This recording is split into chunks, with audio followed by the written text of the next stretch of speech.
I married the female CEO, not for love, but because of a contract. She needed someone to act as her husband to appease her family. Now, her true love has returned. Naturally, I quickly made my exit, like a rocket, yet, with red eyes. She asked me why I didn't linger. I was surprised and asked in return, would you fall in love with your boss?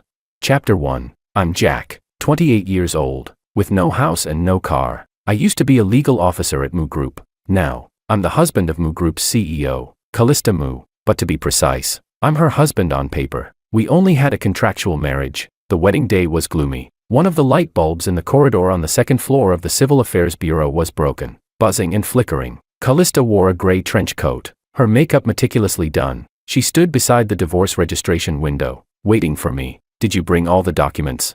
She asked coldly as soon as she saw me. I brought them. Household registration book, ID card, and photo, check them all. I've checked them. She nodded and said nothing more. I looked at her profile and remembered the first time I saw her 3 years ago when I had just joined Mu Group. It was at the annual meeting. She was the only daughter of the chairman. Having returned from studying abroad, she was parachuted in as the vice president of the company. The whole room was buzzing, saying she was here to practice taking over. I sat at a corner table, looking at her through a sea of heads. I saw her standing at the main table, accepting toasts from people. Her smile was graceful, her demeanor composed, like a star everyone admired. 3 years later, this star stood beside me, waiting to receive a marriage certificate. I heard that the chairman had suddenly had a heart attack and was hospitalized. His only wish was to see his daughter get married. As for why I was chosen, maybe because my business skills were decent, and I knew my place. Maybe because I'm an orphan with no relatives to cause trouble. I'm easy to handle. My family background is simple.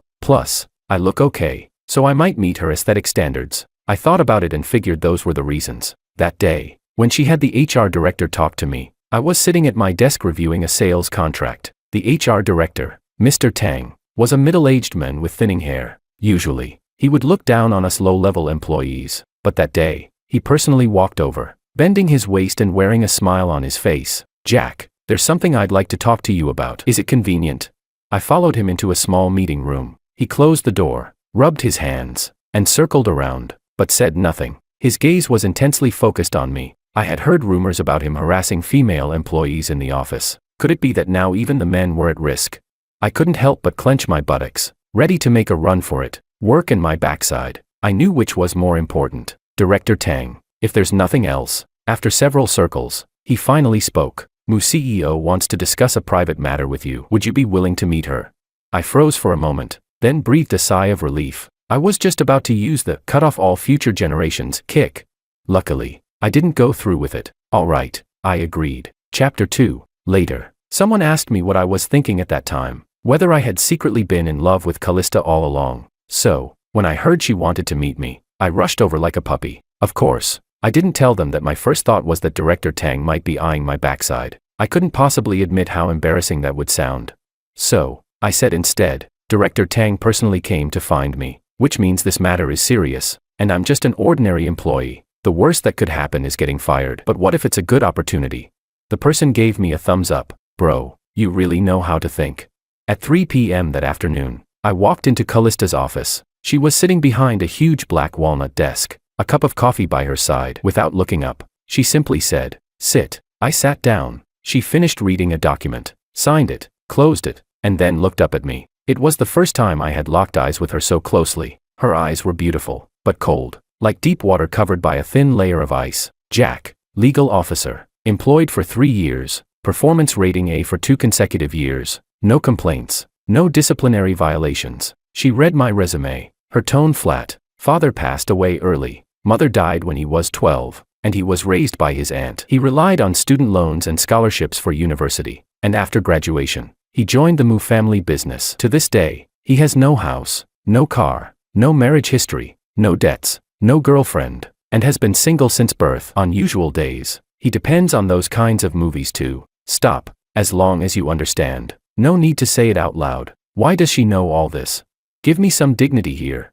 She paused, then looked at me. You should have guessed that I need something from you. I guessed. I need a husband, she said. A nominal husband. For 3 years, you'll attend some events with me, pretend to be a loving couple in public, and we won't interfere with each other in private. I'll pay you $100,000 a month. After 1 year we'll divorce, and I'll give you $2 million, plus a 2-bedroom apartment in the city center. After saying that, she took a sip of her coffee and waited for my response. I said, I need to see the contract. She took out a document from her drawer and pushed it across the table. I took it and carefully flipped through the pages. The terms were very clear. Rights and obligations were spelled out. Confidentiality agreement, penalty clauses, and even KPIs. Okay, I closed the document, but there are a few details I'd like to adjust. Go ahead. First, Article 8, the frequency of attending family gatherings. At least twice a month. I agree, but I need to be notified at least 1 day in advance. And for special cases, at least 3 hours in advance. She nodded. Agreed.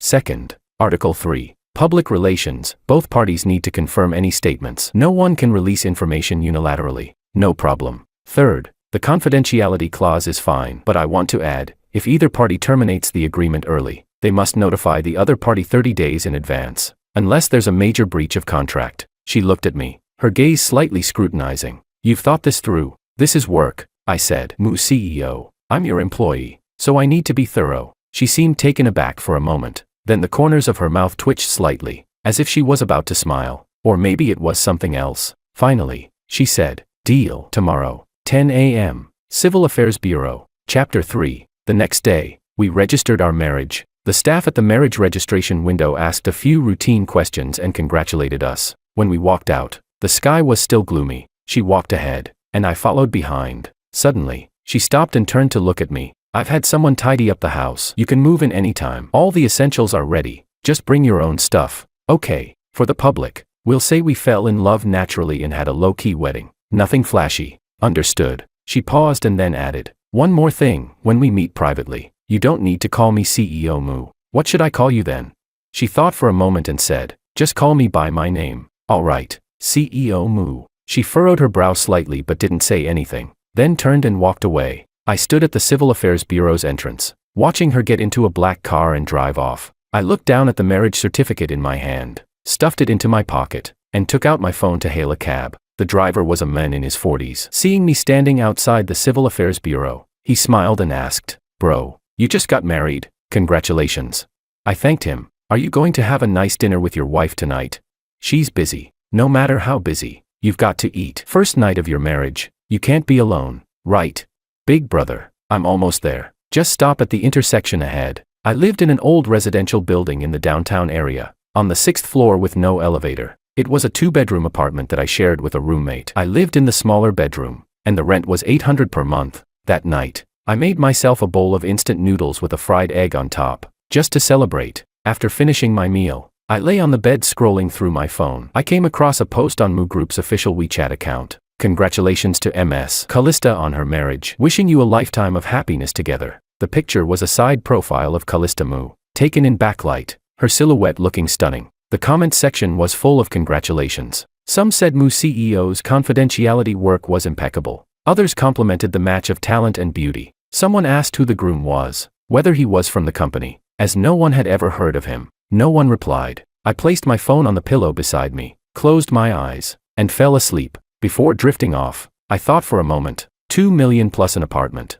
and the salary I'll earn over the next 3 years. Even if I don't work in the future, I'll be able to live comfortably. Not bad. Chapter 4. The next day, I moved. I didn't have much stuff, just a suitcase, a backpack, and a laptop that had been with me for 4 years. I took a cab to the address Callista had given me. It was a high-end residential complex in the city center. The security was strict, the landscaping was beautiful, and there were guards and cameras everywhere. The apartment was on the 18th floor, over 200 square meters, with minimalist decor. The black, white, and gray tones fit perfectly with the impression Callista gave off. She wasn't home, but she had left a note at the entrance. The master bedroom is mine. You'll stay in the guest bedroom. The maid will come twice a week. You can leave a message if you need anything. Under the note was a key and a security card. I dragged my luggage into the guest bedroom. I noticed the bed linens, towels, and toiletries were all provided. There were even 2 pairs of slippers, one deep blue, the other off-white. The walk-in closet had half its space empty, with a row of empty hangers. I hung up all my clothes, but the closet still felt empty. That night, Callista didn't come back. I ordered takeout and ate in the living room. After finishing, I cleaned up the containers and threw them in the kitchen trash, then went back to my room to read. Around 11 p.m., I heard some noise outside, probably her coming back. I didn't go out and continued reading. The next morning, I woke up at 7. She had already left. On the dining table was a half-drunk cup of coffee, with some open files beside it. I put the cup in the dishwasher, organized the files, and made myself breakfast. The fridge had eggs and toast, along with various sauces I hadn't seen before. After breakfast, I headed to work. From the complex to the MU Group headquarters, it was a 20-minute subway ride or a 10-minute drive. I didn't have a car, so I took the subway. I clocked in at 8:55. As I sat at my desk, Tom from the neighboring desk leaned over, looking curious. "Jack, why'd you take leave yesterday?" "Had something to do." "What was it?" "Personal." He chuckled and lowered his voice. "You know what? MU CEO just got married. Damn, the Callista from our group, the goddess, suddenly got married, and no one saw it coming." I nodded. "Yeah, I saw it. The WeChat official account posted about it. Do you know who the groom is? How impressive must he be to marry Callista?" "I don't know." He was about to say something else when our supervisor walked in, and everyone got back to work. I opened my computer and continued reviewing contracts, and the morning passed like that. Chapter 5. At lunch, the cafeteria was buzzing with discussions about it. Callista MU was the face of MU Group, 29 years old, single, beautiful, and wealthy. She was the dream girl of countless people, suddenly getting married with the groom's identity unknown. This topic was enough to keep everyone talking for a month. Some guessed he was from a distinguished family. Others thought he might be a wealthy overseas Chinese businessman. Some even speculated it was a marriage arranged by the chairman. No one suspected it was me. After all, I was just an ordinary employee. I sat in the corner, eating my lunch quietly. Who would think the groom was me? At 3 p.m., I received a WeChat message. The profile picture was a side profile of Callista MU, with the name MU CEO in my contacts. "Are you free tonight? My dad wants to meet you." I thought for a moment and replied, "Yes, 7 p.m. People's Hospital Inpatient Department. I'll have the driver pick you up." "No need. I'll go by myself." There was no reply after that. At 6 p.m., I finished work and took the subway to People's Hospital. I bought a basket of fruit at the entrance. The fruit basket cost $180. I felt a bit pain in my wallet but still paid. The VIP floor of the inpatient department was very quiet. A young nurse at the front desk saw me and asked who I was looking for. I said I was looking for Casey. She hesitated for a moment, then asked, "Who are you?" "I'm his son-in-law." She looked surprised but still maintained a professional smile and led me to the door of the patient's room. She knocked. The door opened to reveal a middle-aged woman, dressed neatly with a gentle demeanor. She must have been Callista's mother, whom I had seen once at a company annual meeting. "You must be Jack." She looked me up and down, smiling warmly. "Come in. Callista is inside." The hospital room was spacious, like a hotel suite. Callista's father was leaning against the headboard of the bed, looking healthier than I had imagined. Callista stood by the bed, and when she saw me, she stood up and naturally took my arm. "Dad, this is Jack." I stepped forward, called him Dad, and placed the fruit basket on the bedside table. The old man looked at me, then at the basket, and smiled. He didn't say much. "Sit down." I sat down. He asked me what I did for work, and I told him I worked in the legal department. He asked how long I had been at the company, and I said 3 years. He asked who else was in my family, and I said my parents had passed away, and my aunt lived in my hometown. He nodded and didn't ask anything else, just saying, "Callista has been spoiled since she was young. You'll have to be more tolerant with her." I said, "Don't worry, I will." He looked at me with a complex expression and finally sighed. "All right, as long as you're both happy." We talked for a few more minutes. When we left the hospital room, Callista let go of my arm and only spoke when we reached the elevator. "You did well," I replied. "It's part of my job." She glanced at me, said nothing, and then turned away. That night, for the first time, she had the driver take me back while she stayed at the hospital with her father. I returned to the empty big house alone, took a shower, read for a while, then went to sleep. That was the first day of our married life and a reflection of the many days to come. We played our parts and lived our separate lives. Occasionally, we would run into each other in the dining room, exchange a "good morning" or "I'm back," then go our separate ways. She didn't know what I liked to eat, and I didn't know her daily routine. The food in the fridge was always for me, and I never touched her sauces. We were like two roommates, but even less than that. Roommates would at least watch a movie together or chat a bit, but we didn't even talk much. After all, we were in a contractual marriage. There was no romance like in those novels where the cold CEO falls for me. That's way too fantastical. Chapter 6. This marriage was just a job to me. I had no expectations, no dependencies, and no other feelings for her. Well, I did feel some happiness. After all, she was giving me so much money. We attended some events together, the company annual meeting, board gatherings, Callista's father's birthday celebration, and some social gatherings with friends. She taught me how to link arms with her, how to smile, and how to behave appropriately. You're learning well. It was clear she was satisfied with my ability. I just followed her instructions, smiling politely. It's all thanks to CEO Mu's teaching. She paused for a moment, gave a light laugh, and didn't reply. Sometimes after social events, we would ride back home in the car. She would lean back and close her eyes to rest, while I stared out the window in a daze. The car was very quiet. Occasionally, she would say, "You've worked hard today," and I'd reply, "Not hard at all. It's my duty." And then silence would return. Time passed like that. It had already been over 2 years since the agreement was signed. After 2 years, even though we didn't try to get closer, our relationship wasn't so cold anymore. Sometimes we would sit together, drink some wine, chat, go shopping, or eat delicious food. But most of the time, I was quietly listening. I listened to this woman, who was composed during the day, complain about things happening at the company when she was drunk. When she fell asleep, I would gently drag her back to her room and cover her with a blanket. Once, after she had been drinking, the driver dropped her off, and I helped her into the house. She sat on the couch, suddenly grabbed my sleeve, and looked at me through blurry, drunken eyes, then called out a name. "Don't go." I stood silently by her side. "CEO Mu, you're drunk." She seemed to snap out of it a little and let go of my sleeve. "Do you know who you remind me of?" I looked at her, waiting for her to finish. "You remind me of him," she said. "The way you speak, the way you walk. It's all like him, which is why I chose you." I didn't ask who he was, just nodded, gently placing her hand down and going to the kitchen to pour her a glass of honey water. "Drink this, it'll help with the hangover." She took it, drank a sip, then she suddenly smiled, but there was bitterness in her smile. "Aren't you going to ask me who he is?" "No need. Why not?"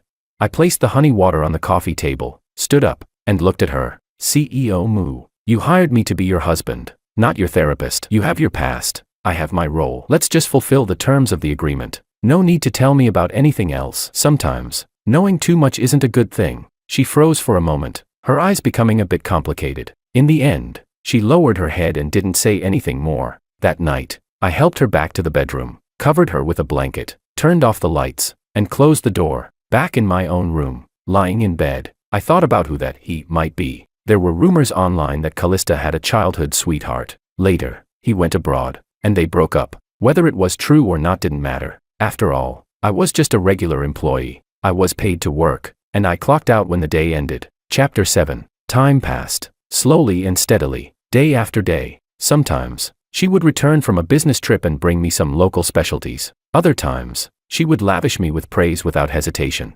Sometimes, she would thoughtfully pick out clothes for me or give me a birthday gift. She would also shield me from alcohol at social events and defend me if needed. In front of others, we appeared to be a loving couple, but I knew it was all just a facade, because in her phone's photo album, there was a picture of a man's side profile, backlit, his face unclear. Sometimes, she would stare at that photo, her gaze completely different from usual. At 2 years and 10 months into the agreement, things began to change. That day, I came home from work and found her sitting on the living room sofa. She was holding her phone, and there was an expression on her face that I had never seen before. It was a mix of anticipation and unease. I didn't ask, just changed my shoes and was about to head to my room. She suddenly spoke. "Jack."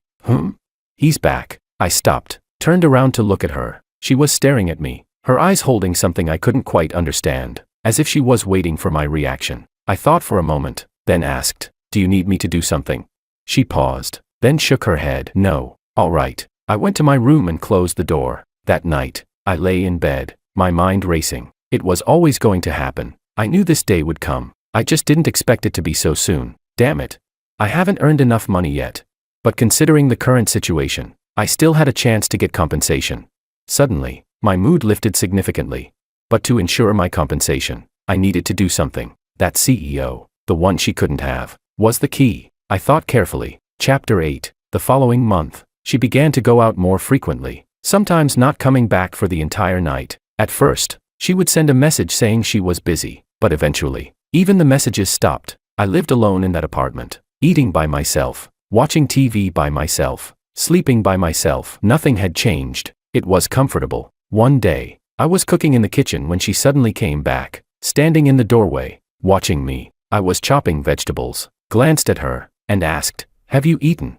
She didn't respond. I continued chopping. After a while, she walked over, sat at the dining table, and stared at my back. Then she suddenly asked, "Jack, have you ever liked me?" I didn't stop chopping. No, I replied. She sat in silence for a long time, so long that I thought she had left. I turned around, and she was still sitting there, staring at me, her eyes slightly red. How can you be so calm? I placed the chopped vegetables into a plate, wiped my hands, and turned to face her. CEO Moo, when we signed the agreement, I knew this was just work. You're the boss. I'm the employee. We've been working together for 3 years, and once it's over, we part ways. Now that your person is back, I'm happy for you. Really? She stood up, her voice trembling. Don't you feel any attachment? I thought for a moment and said seriously, no. She looked at me, as if trying to find something else in my expression, but there was nothing. Everything I said was the truth. How long had we even known each other? Isn't it true that feelings aren't that valuable? Besides, would you fall in love with your boss? No, right. As for why she suddenly brought this up, I felt a bit suspicious. Could it be that she was stalling, not wanting to pay the penalty for breaking the agreement? Damn it, capitalists. That night, she left and didn't come back for the entire week. Chapter 9. I continued going to work, coming home, and cooking by myself. On the day the agreement reached 2 years and 11 months, I went to a printing shop and printed a divorce agreement. I carefully checked the terms and then sent it to her. The agreement is ready. When you have time, take a look. If everything looks good, we can schedule a time to go to the Civil Affairs Bureau. 10 minutes later, she replied with a single word, okay. 2 days later, she sent another message, tomorrow at 10 a.m., same place. I replied, okay. It seemed like her dream man was finally making his move. All my efforts hadn't been in vain. This CEO had tried to play the emotional card before. If she didn't want to pay, she could have just said so. The next day, I took the day off and took the subway to the Civil Affairs Bureau. It was still the same building. Still the second floor, still that broken light bulb, buzzing and flickering. She was already there, standing by the window at the end of the hallway, her back to me. I walked over, stood beside her, and looked out the window. You came? She asked. I came. Silence. She suddenly spoke. I've read the agreement. Everything's fine. Good. The house and money. I'll have someone transfer them to you. Thank you. She turned to look at me, her eyes a bit red, but she hadn't cried. Jack, I want to ask you one last question. Go ahead. If he hadn't come back, would you have stayed? I thought for a moment, then answered seriously, no. Why not?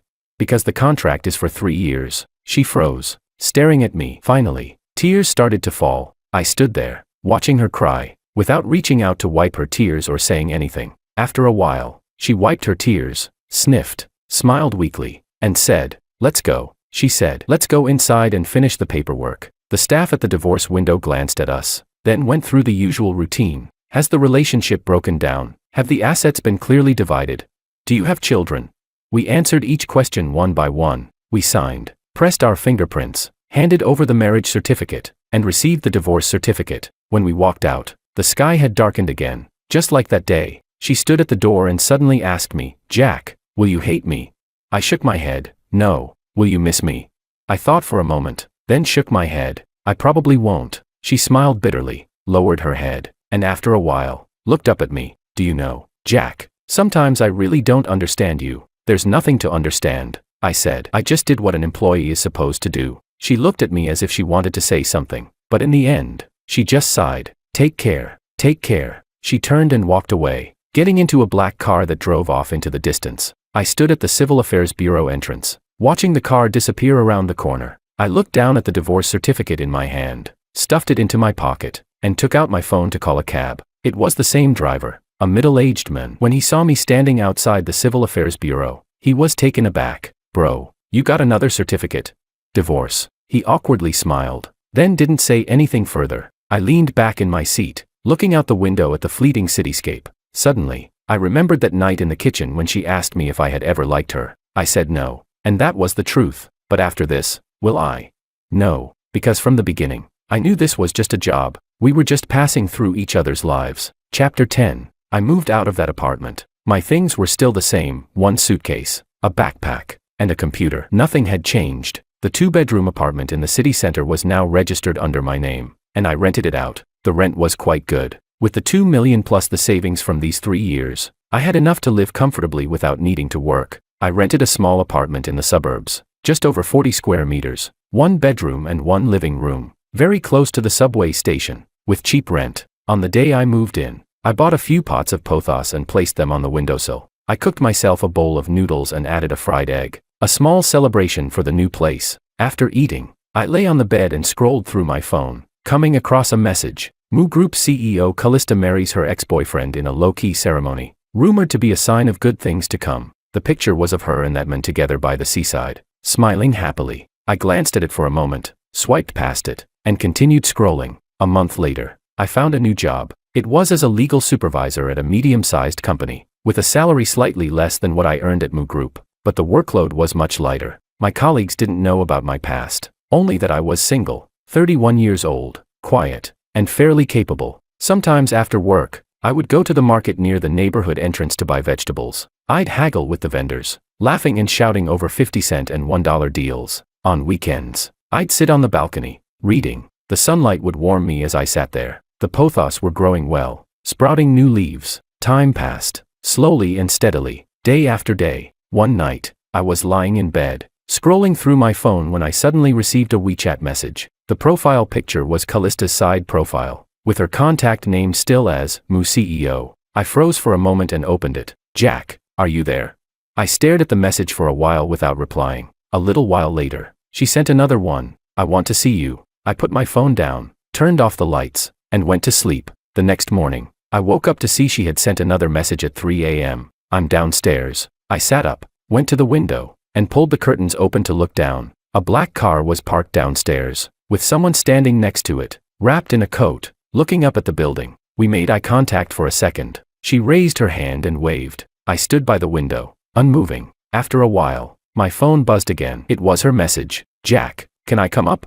I stared at the message, thought for a moment, and replied, "What's the matter?" "I want to talk to you." "What about?" There was a long silence before she sent a lengthy message, only to retract it immediately. She left one sentence. "I want to see you, just once. Is that okay?" I stared at the message for a long time, then replied, "We've already met. CEO Moo. Please go back. We got along well before, but now, I don't want to ruin that pleasant memory." "Do you really have no feelings for me at all?" I looked at my phone. "Do you think so? If I said I liked you, would that get rid of him?" She didn't reply for a long time. See, when faced with a tough question, you go silent again. After sending the message, I didn't check for any more replies. I put my phone on silent, stuffed it in my pocket, put on my jacket, and went downstairs to buy breakfast. The car downstairs had already left. The breakfast vendor smiled and waved at me. "Jack, what would you like today?" I said, "2 fried dough sticks and a cup of soy milk." "Got it." I took the breakfast, paid, and stood by the road, taking a bite of the youtiao. It was crispy, and the soy milk was sweet. The sun was shining brightly. My phone vibrated in my pocket, but I didn't look. That night, when I got home and opened my phone, I saw her last message. "Jack, you are truly the most clear-headed person I've ever met. But sometimes, being this clear-headed makes you seem cold-blooded." I stared at the message for a while without replying. After that, she never sent me another message. I could still occasionally see her posts on social media. Sometimes it was a work photo, sometimes a personal photo, and sometimes a picture with that man. She seemed to be doing well, smiling more than before. I guess that's a good thing. Chapter 11. Some time later, I came across a message. It said she had divorced that man, less than a year after their marriage. The reasons were unclear, and there were various speculations online. Some said it was because of incompatible personalities, while others claimed it was because she still had feelings for someone else. I looked at the message and swiped past it. I felt nothing. It was like reading a message about a former colleague leaving the company. No need to even like the post. That night, I sat on the balcony, gazing at the thousands of lights outside, when I suddenly remembered the question she had asked me. "Will you miss me?" At the time, I had said no, and I still didn't now. Not because I was heartless, but because from the very beginning, I had a clear understanding of my position. I took the job. I did my part. Now, it's time for me to leave. It's as simple as that. Some people might feel regret, might think it's a pity. After all, such a rich and beautiful CEO had feelings for me. If I had played my cards right, my future would have been set, but I didn't feel that way. It's not that I don't understand feelings, but I understand the rules of the game too well. How much of her affection for me was real and how much was fake? How long would it even last? We were both adults. When we signed a contract, we had to stick to it. She paid the money, I did the work, and we called it even. If you get blinded by fleeting glory, you'll end up with nothing but regret. Unless there's a special circumstance, I don't want my fate in someone else's hands, especially when the future direction is entirely dependent on their moods. That's not good. I heard the sound of a car horn downstairs, and the laughter of a child from a distance. The pothos on the balcony gently swayed in the wind. I placed my phone on my knee, thinking about the contract I needed to submit tomorrow, wondering what was left in the fridge for dinner, and whether I should go watch a movie this weekend. All normal things. All simple things. After sitting for a while, I stood up, stretched, and went back inside to sleep. Tomorrow was another workday.